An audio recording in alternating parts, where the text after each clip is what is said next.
అందరికీ నమస్కారం. నా పేరు భార్గవ్. ఈరోజు కార్యక్రమంలో మనం చర్చించబోయే అంశం జేడీ వ్యాన్స్. ఎవరైతే అమెరికా ఉపాధ్యక్షుడు ఉన్నారో ఆయన భారతదేశానికి 4 రోజుల పాటు సందర్శించనున్నారు. అంటే ప్రధానమైన ఉద్దేశం ఏంటి అని అంటే భారతదేశంతో ద్వైపాక్షిక సంబంధాలని మెరుగుపరచుకోవడానికి బైలాటరల్ అగ్రిమెంట్స్ అంటారు.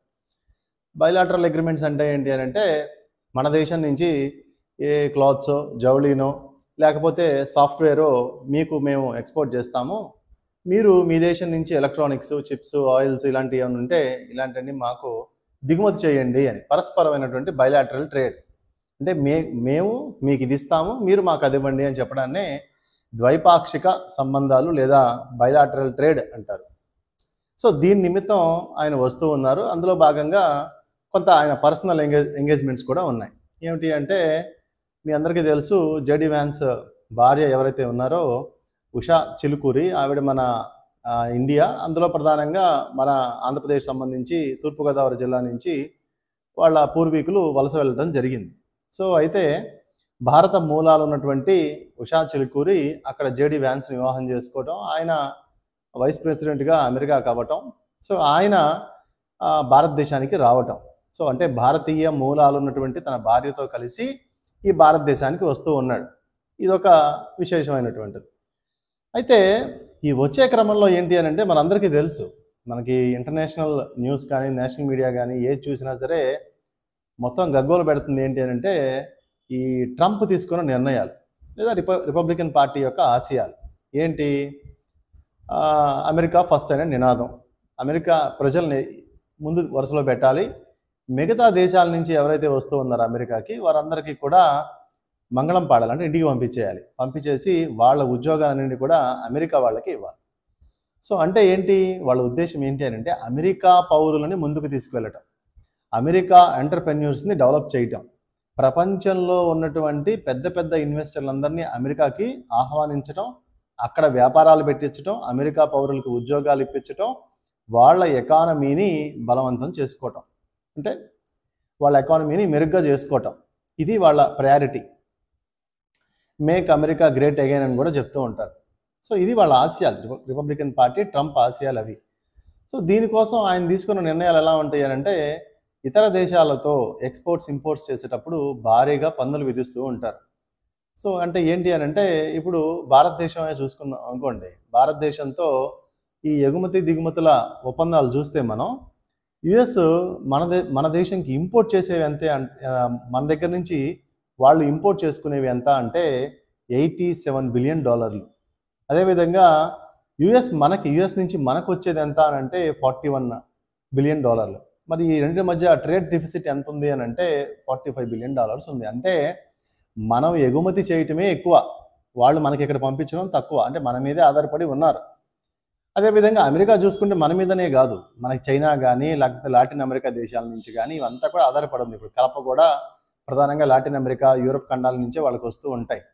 అదేవిధంగా మనకి ఔషధాలు అంటే మెడిసిన్స్ చూసుకుంటే జనరిక్ మెడిసిన్స్ అన్ని భారతదేశం నుంచి వెళ్తూ ఉంటాయి, చైనా నుంచి ఎలక్ట్రానిక్ చిప్స్ అవన్నీ వెళ్తూ ఉంటాయి చీప్గా. సో దాని మీద ఆధారపడిన దేశం ఒక్కసారిగా ఏంటి అని అంటే వాళ్ళ సెల్ఫ్ రిలయన్స్ ఉండాలి, అంటే వాళ్ళ ఎంటర్ప్రెన్యూర్షిప్లు బాగుపడాలి అని చెప్పి ఈ ఎక్స్పోర్ట్స్ ఇంపోర్ట్స్ మీద టారిఫ్ విధించారు. అంటే ఏంటి, ఇప్పుడు మనం ఏదైనా ఎక్స్పోర్ట్ చేయాలనుకోండి మనకి భారీగా ట్యాక్స్ విధిస్తారు. సో దాని ద్వారా ఆదాయం వస్తుంది అమెరికాకి. రెండు, అమెరికా ఇప్పుడు మనం ఎక్కువ ట్యాక్స్లు వేస్తే ఏం చేస్తాం, మనం ఎక్స్పోర్ట్స్ ఎగుమతులు ఆపేస్తాం. సో దాని ద్వారా ఏంటి అని అంటే వాళ్ళ అక్కడ వాళ్ళ సొంత ఎంటర్ప్రెన్యూర్షిప్ని సొంత వ్యాపారాలని స్టార్ట్ చేసుకోవచ్చు అనేది వాదన. కానీ ఇది దీర్ఘకాలికంగా ఉపయోగపడుద్ది. కానీ ఇప్పటికిప్పుడు భారీగా ట్యాక్సులు పెంచడం వలన అన్ని ఎగుమతులు ఆగిపోయినాయి. ఎందుకంటే చైనా కూడా ఈ టారిఫ్స్ ఏదైతే పన్నులు విధించారో దానికి డబల్ పన్నులు విధించింది, ఏమి తగ్గల చైనా కూడా. సో దీంతో ఏంటంటే అమెరికాలో అన్ని వస్తువులకి డిమాండ్ పెరిగిపోయింది. మన దేశాల నుంచి ఉత్పత్తి చేస్తున్నటువంటి వస్తువులు ఏవైతే ఉన్నాయో, లేదా చైనా నుంచి ఉత్పత్తి చేస్తున్న వస్తువులు, లాటిన్ అమెరికా దేశాల నుంచి నార్త్ అమెరికాకి ఉత్పత్తి చేస్తున్న వస్తువులు, ఇవన్నీ కూడా చాలా రేట్లు పెరిగిపోయినాయి. అక్కడ ప్రజలు కూడా గగ్గోలు పెడుతున్నారు. ఎందుకని అంటే ఇతర దేశాల నుంచి డెవలపింగ్ నేషన్స్ నుంచి వస్తువులు చీప్గా వస్తాయి అక్కడ. సో వాళ్ళకేంటంటే ఇబ్బంది లేకుండా వస్తువులు కొనుక్కోవచ్చు. అట్లా కాకుండా ఒక్కసారిగా ఈ ఎక్స్పోర్ట్స్ ఆగిపోవడం వలన ఎంత భారం అయిపోయిందంటే వస్తువులు మంచి డిమాండ్ పెరిగిపోయింది. సో వస్తువులు డిమాండ్ పెరిగితే ప్రైజులు పెరుగుతాయి. ప్రైజులు పెరిగితే సచ్చినట్టు ప్రజలందరూ తమ దగ్గర దాచుకున్న సేవింగ్స్ మొత్తాన్ని ఖర్చు చేయాలి. ఖర్చు చేస్తే గవర్నమెంట్ ట్యాక్స్ కట్టాలి. అంటే ఈ ట్రంప్ ఎలా ఉంది అంటే ఇతర దేశాల నుంచి వస్తువుల మీద పన్నేస్తాడు. తర్వాత సొంత దేశస్తుల మీద కూడా పర్చేసింగ్ కెపాసిటీని పెంచుతాననే ఉద్దేశంతో. అంటే ఇప్పుడు ఏంటి, వస్తువు డిమాండ్ పెరిగింది అనుకోండి, రేట్ కూడా పెరిగింది కదా. రేటు పెరిగి వచ్చినట్టు సేవింగ్స్ డబ్బులన్నీ తీసుకెళ్ళి అవి పెట్టి డబ్బులు పెట్టి కొనాలి. సో అప్పుడు ట్యాక్స్ వస్తుంది. అంటే బయట ఆ ట్యాక్స్లు వేసి అమెరికన్ ఎకానమీని స్ట్రాంగ్ చేస్తాను అని అంటాడు. రెండోది ఏంటంటే ఈ డబ్బులు అనేది తీసుకెళ్ళి క్యాపిటల్ ఎక్స్పెండిచర్ మీద పెడతా. అంటే అమెరికా డెవలప్ అవ్వడానికి లేకపోతే ఫ్లైఓవర్స్ కట్టడం, లేకపోతే సొంత ఎంటర్ప్రెన్యూర్స్ పెట్టడం, ఫ్యాక్టరీలు పెట్టడం, ఇవన్నీ చేస్తాను అంటాడు. సో రెవెన్యూ ఎక్స్పెండిచర్ కట్ చేస్తాడు. రెవెన్యూ ఎక్స్పెండిచర్ అంటే ఏంటి, ప్రభుత్వ ఉద్యోగాలు, పెన్షన్లు, ప్రభుత్వ ఖర్చు, పెన్షన్లు, పేదవారిని ఆదుకునే స్కీమ్స్, ఇవన్నీ కట్ చేశాడు. ఇప్పటికి ఇతర ప్రపంచ దేశాలకు అందించే ఆర్థిక సహాయాన్ని కూడా తగ్గించేశాడు. అంటే ఎగుమతుల మీద ట్యాక్స్ వేస్తాడు, సొంత ప్రజల దగ్గర ఉన్న దాచుకున్న డబ్బుని బయటికి తెచ్చేలా చేస్తున్నాడు, వస్తువుల డిమాండ్ రేట్లు పెంచి. అదేవిధంగా ఏవైతే ఈ డబ్బును మళ్ళీ క్యాపిటల్ ఎక్స్పెండిచర్ మీద పెట్టి నేను సొంతగా పెద్ద పెద్ద ఫ్యాక్టరీలు మన సొంతగా కట్టుకుందామని చెప్తున్నాడు. రెండోది రెవెన్యూ ఎక్స్పెండిచర్ కట్ చేసేసాడు. అంటే ప్రభుత్వం దగ్గర నుంచి పోయే డబ్బుని కట్ చేసేసి మొత్తం వచ్చేదే పెట్టుకున్నాడు. పెట్టుకొని ఏం చెప్తున్నాడు, దీర్ఘకాలికంగా నేను ఫ్యాక్టరీలు పెడతాను, పెద్ద హాస్పిటల్స్ పెడతాను, మిమ్మల్ని ఉద్ధరిస్తాను అని చెప్తున్నాడు. నువ్వు ఎప్పుడో పెడతానని చెప్పడానికి మా దగ్గర ఉన్న డబ్బుని బయట దేశాల నుంచి చీప్గా వస్తున్న వస్తువుల మీద ట్యాక్సులు పెంచేసి మాకు వస్తువులు అందకుండా చేసి నువ్వు చేసేది ఏంటి అని చెప్పి మొత్తం అమెరికన్ ప్రజలందరూ కూడా రోడ్లు ఎక్కేసి గొడవ చేస్తూ ఉన్నారు. సో ఇది ఈ నేపథ్యం. అంటే ఇంత గొడవ జరుగుతూ ఉంది అమెరికా ఇది. ఇకపోతే రెండోది ఏంటంటే ఇండియన్ స్టూడెంట్స్ని ఇప్పటికీ 4,000 మందికి నోటీసులు పంపించాడు. చిన్న చిన్న తప్పులు చేసిన వాళ్ళకి కూడా నువ్వు ఇంటికి వెళ్ళిపోండి అని చెప్తున్నాడు. అంటే ఏంటి, తమ దేశం ఏ రూపాయి ఖర్చు పెట్టాలన్నా సరే, ఏ ఒక్క విద్యార్థి మీదైనా లేదా ఇతర దేశస్తుల మీదైనా ₹1 ఖర్చు పెట్టడానికి ఇష్టపడటం లేదు. అలాగే ఇండియన్ స్టూడెంట్స్ ఎవరైతే అక్కడికి వెళ్ళారో అక్కడ వాళ్ళకి ఓపీటీ అంటారు. అంటే కోర్సు 2 ఏళ్ళు అనుకోండి, మనం ఫీజులు కడతాం, ఊరికే వెళ్ళాం. ఫీజులు కట్టినా వాళ్ళకి ఒక ఓపీటీ ట్రైనింగ్ అని ఉంటుంది. అంటే ప్రాక్టికల్ ట్రైనింగ్ అనమాట. స్టడీ అయిపోయిన తర్వాత 2 ఏళ్ళు ఇస్తారు. ఎవరికి ఇస్తారు, స్టెమ్ అంటారు. అంటే సైన్స్ బ్యాక్గ్రౌండ్ ఉన్న వాళ్ళకి, టెక్నాలజీ బ్యాక్గ్రౌండ్ ఉన్న వాళ్ళకి, ఇంజనీరింగ్ బ్యాక్గ్రౌండ్ ఉన్న వాళ్ళకి, మెడిసిన్ బ్యాక్గ్రౌండ్ ఉండే వాళ్ళకి ఒక 2 ఏళ్ళు వాళ్ళు చదువుకున్న చదువుకి ప్రాక్టికల్ ట్రైనింగ్ కోసం ఇక 2 ఏళ్ళు అమెరికాలో ఉండడానికి ఎక్స్టెన్షన్ ఇస్తారు. ఈ టైంలో ఏంటంటే వాళ్ళు స్మాల్ స్టార్టప్స్లో వాటిల్లో పనిచేస్తూ ఉంటారు. ఇప్పుడు ఈయన ఏమంటాడంటే ఈ స్మాల్ స్టార్టప్స్లో కూడా ఇతర దేశాలు ఎందుకు ఉండాలి, మా అమెరికన్సే ఉండాలి. కాబట్టి ఈ స్టెమ్ను ఓపీటీని కూడా కట్ చేస్తాం, ఈ 2 ఏళ్ల పీరియడ్ని కూడా. సో చాలామంది మన వాళ్ళు ఏం చేస్తారంటే 2 ఏళ్ళ కోర్సు, 2 ఏళ్ళు ఈ స్టెమ్ పీరియడ్లో 4 ఏళ్ళు ఉంటారు. ఇది అయిపోతుంది, అప్పటికి H1B అంటే వర్క్ పర్మిట్, ఏదైనా ఒక కంట్రీలో ఉన్నటువంటి అమెరికా కంట్రీలో ఏదైనా కంపెనీ కనుక వీసా ఇస్తే మా కంపెనీలో పనిచేయంటే అక్కడ ఉండొచ్చు, దాన్ని H1B అంటారు. అది రాలేదనుకోండి, అప్పుడు ఏం చేస్తారు, మళ్ళీ ఇంకో కోర్స్ జాయిన్ అవుతారు. ఇంకో కోర్స్ జాయిన్ 2 ఏళ్ళు, మళ్ళీ ఓపీటీ 2 ఏళ్ళు. అంటే మొత్తం అదొక 2 ఇదొక 2, మొత్తం ఒక 6 ఏళ్ళు అక్కడ ఉండడానికి ప్లాన్ చేస్తారు. ఈలోపు H1 కోసం ట్రై చేస్తూ ఉంటారు. లేదంటే భర్త ఎవరైనా H1B ఉంటే వాళ్ళ మీద డిపెండెంట్ వీసా మీద ఉంటారు. అందుకే ఇదంతా కూడా మొత్తం ఆ దేశం మీద ఎలాగోలా పడి ఉందామనే ఆలోచనతోనే ఉంటారు. ఎందుకని ఇక్కడ అప్పులు చేసి వెళ్తారు కాబట్టి. సో దాన్ని అవకాశంగా తీసుకొని ఈ ట్రంప్ ఏమంటున్నాడంటే, మరి ఇండియా కానీ ఇతర దేశస్తులు మా దేశం మీద పడి ఉంటూ ఉన్నారు, మీ అందరినీ పంపించేస్తాను అని చెప్తున్నాడు. కానీ వాస్తవానికి మనం ట్యూషన్ ఫీజులు కడతాం, అన్నీ కడతాం, అయినా కానీ ద్వేషం అన్నమాట. ఎందుకు ఈ దేశం వచ్చి చదువుకోవాలి అని. సో అంటే వీళ్ళ భావజాలం, రిపబ్లికన్ పార్టీ యొక్క భావజాలం ఎలా ఉంటుంది అంటే ప్రభుత్వానికి వచ్చేది ఆలోచిస్తారు కానీ ఈ పోయేది ఆలోచించరు. సో ఈ నేపథ్యంలో ఈ జేడీ వ్యాన్స్ ఎవరైతే అమెరికన్ వైస్ ప్రెసిడెంట్ మన నరేంద్ర మోడీ గారిని కలవడానికి వస్తూ ఉన్నారు. జైపూర్లో ఒక ఫ్యామిలీ ఫంక్షన్ కూడా వాళ్ళకి అటెండ్ అవుతూ ఉన్నారు. అయితే ఈ నేపథ్యంలో బైలాటరల్ ట్రేడ్ గురించి మాట్లాడుతూ ఉన్నాడు ఆయన. ఏమంటాడు, మన మోడీ గారు వెళ్ళి, బాబు నువ్వు టారిఫ్లు బాగా విధించావు, మేము ఎగుమతి ఎక్స్పోర్ట్ చేయలేకపోతున్నాము, సో దీని ద్వారా మాకు విదేశీ మార్గద్రవ్యం తగ్గిపోతుంది, అలా చూసినా సరే మేమే మీకు ఎక్స్పోర్ట్స్ ఎక్కువ చేస్తూ ఉన్నాం, అమెరికాకి ఇంపోర్ట్స్ ఎక్కువ అవుతూ ఉన్నాయి, దీనివల్ల మీ ప్రజలకి ఉపయోగం ఉంది తప్ప మా వల్ల నష్టం లేదు అంటే, నో నువ్వు మాకు టారిఫ్స్ ఎక్కువ ఇస్తున్నావు కాబట్టి నీకు కూడా టారిఫ్స్ ఇస్తా అంటాడు ట్రంప్. సో ఈ నేపథ్యంలో జేడీ వ్యాన్స్ మన ఇండియాకి వచ్చి దీని గురించి మాట్లాడుతున్నారు. నెక్స్ట్ క్వార్టర్ మీటింగ్ అని అంటారు. అంటే ఇండియా, ఆస్ట్రేలియా, జపాన్ ఇవన్నీ కూడా ఒక 5-6 దేశాలు కలిసి మీటింగ్ జరగబోతుంది, దానికి ట్రంప్ అటెండ్ అయిపోతున్నారు.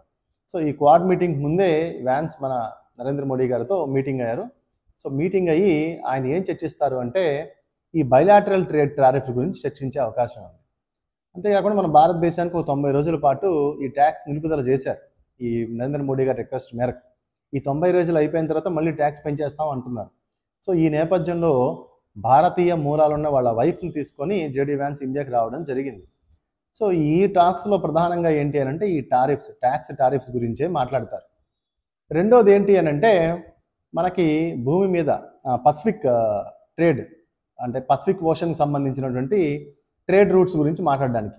ఈ పసిఫిక్ ట్రేడ్ రూట్స్ గురించి మాట్లాడాలి అంటే కొంత మనం ఇండియా మ్యాప్ వరల్డ్ మ్యాప్ గురించి అర్థం చేసుకోవాలి. మనకి వరల్డ్ మ్యాప్లో చూసుకుంటే మనకి ఈ భూమి అంతా కూడా మొత్తం 1/4 వాటర్తో నిండి ఉంది. సో మిగతా ఉన్న భూభాగాలు ఎన్ని 7 ఖండాలుగా విభజించారు. అంటే మనుషులు నివసించడానికి ఉన్నటువంటి భూమిని 7 ఖండాలుగా లేదా 7 కాంటినెంట్స్గా డివైడ్ చేశారు. మిగతాదంతా వాటరే ఉంది. ఏంటి ఆ 7 ఖండాలు అని అంటే ఒకటి ఇటువైపు నుంచి చూసుకుంటే north America, south America, Europe, Africa. ఈ కింద ఇటు పక్క వస్తే ఏషియా, అదేవిధంగా ఆస్ట్రేలియా, అంటార్కిటికా. ఇట్లా 7 ఖండాలుగా ఈ 7 భూభాగాల్లోనే మనుషులు ఉంటా ఉన్నారు. సో ఇప్పుడు సముద్రాలు ఎన్ని మేజర్గా 5. ఈ సౌత్ అమెరికా, నార్త్ అమెరికా అటుపక్కన ఉండేదేమో పసిఫిక్ మహాసముద్రం అంటారు. మధ్యలో ఈ సౌత్ అమెరికా, నార్త్ అమెరికాకి, యూరప్కి, ఆఫ్రికాకి ఈ మధ్యలో ప్రవహిస్తుంది అట్లాంటిక్. పైన ఉండేదేమో ఆర్కిటిక్. అదేవిధంగా ఇండియన్ ఓషన్స్, ఇండియన్ భూభాగం కింద ఉండేది ఇండియన్ ఓషన్స్. ఆ కిందకు వస్తే సదరన్ ఓషన్స్, కింద అంటార్కిటికా, ఈ కింద ఉండే సదరన్ ఓషన్. సో ఇట్లా 5 మహాసముద్రాలు 7 ఖండాలుగా ఉంది ప్రపంచం. సో ఇప్పుడు అమెరికా దగ్గర చెప్పుకున్నాం కదా పసిఫిక్ ఓషన్. ఈ పసిఫిక్ ఓషను ఈ ఇండియా దగ్గర ఉన్నటువంటి ఓషన్, ఈ పసిఫిక్ ఓషన్ ఇండియా కూడా కవర్ చేస్తుంది. జపాను, చైనా, ఆఫ్రికాని కవర్ చేస్తూ ఉంటుందన్నమాట కింద నుంచి. సో ఈ ట్రేడ్ రూటుల్లో ఏదైతే ఎక్కడ అమెరికా నుంచి మనకి రావాల్సిన గూడ్స్ కానీ, మన నుంచి అమెరికాకి రావాల్సిన గూడ్స్ కానీ, అదేవిధంగా చైనా ఈ వాటర్ రిసోర్స్ మీద పట్టు కోసం ప్రయత్నిస్తూ ఉంది. సో దాన్ని కౌంటర్ ఎట్లా చేయాలి, అర్థమైందా మీకు? దాన్ని ఎలా కౌంటర్ చేయాలి? చైనా ఈ వాటర్లోకి రాకుండా, ఈ పసిఫిక్ ఓషన్లో తన బలాన్ని పెంచుకోకుండా ఏం చేయాలి? ఇండియా, అమెరికా ఈ రూట్ని ఎలా సద్వినియోగం చేసుకోవాలి? జపాన్ కానీ, లేకపోతే మయన్మార్ కానీ, థాయిలాండ్ కానీ, ఇవన్నీ ఒక స్ట్రాటజిక్ పాయింట్స్ అన్నమాట. మ్యాప్ ఉంటే ఇంకొంచెం బాగా మీకు అర్థమైద్ది. సో ఇది నేను ఇప్పుడు మీకు మామూలుగా చెప్తూ ఉన్నాను. సో ఈ ట్రేడ్ రూట్స్లో ఇండియా అదేవిధంగా అమెరికా యొక్క స్నేహబంధాన్ని పెంచాలి. అంతేకాకుండా అమెరికాలో తయారైన యుద్ధ విమానాలు కానీ, జెట్ ఫైటర్స్ కానీ, వాటిని భారతదేశానికి దిగుమతి చేసుకునేటువంటి డీల్, ఇవన్నీ కూడా మాట్లాడడానికి జేడీ వ్యాన్స్ మనకు వస్తూ ఉన్నారన్నమాట. ఏది ఏమైనప్పటికీ కూడా ప్రధానంగా ట్యాక్సే మనకి ప్రధానమైన సమస్య. కాబట్టి ఈ విషయంలో భవిష్యత్తులో ఎలాంటి నిర్ణయాలు తీసుకోబోతున్నారు అనేది ఒక పెద్ద సవాల్. మనకి ఆయన వచ్చి 4 రోజుల టూర్ అయిన తర్వాత కానీ మనకు క్లారిటీ రాదు. ఇది ఈరోజు టాపిక్. మరొక మంచి టాపిక్తో మళ్ళీ కలుసుకుందాం. అంతవరకు సెలవు, నమస్కారం.